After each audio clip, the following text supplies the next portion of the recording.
Now it's time for me to tell you a little bit more about our topic, building audience capital, and where it comes from. What's supposed to be up there is a lovely copy of Insight Required, which many of you will be familiar with, and it's been the background reader for the last 5 conferences. And the Insight Required sets out the case for us to become 21st century arts organisations. And to do that, it argues, that we have to be unequivocally artistically led and relentlessly audience-focused. And it's the 7 pillars model that sets out the 7 characteristics of such a 21st century organisation. And each successive conference has, in turn, addressed each of those 7 pillars.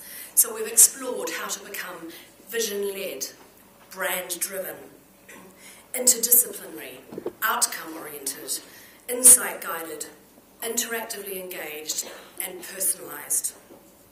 And at this, the 5th conference in the series, we're going to bring all of those strands together and define the most important task facing New Zealand arts organisations. Namely, how do we get the biggest possible audience to have the deepest possible engagement in our art? In other words, how do we build audience capital?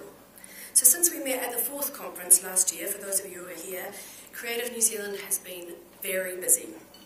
We've made a sizable investment into research, and not just to accumulate data, but to deliver real, practical, actionable insight that can help to build audiences. So the research that we're about to share with you has really propelled New Zealand to the forefront of audience insight internationally. There is no country in the world right now that has more in-depth research than New Zealand on its audiences. So even this conference is attracting great attention.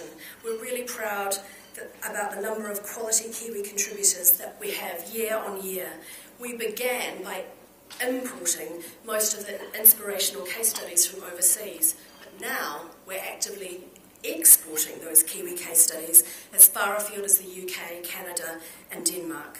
So over the next hour, we're going to take you on a whistle-stop tour of that research that Creative New Zealand has been carrying out to set the scene for the next 2 intensive days of conferring and sharing.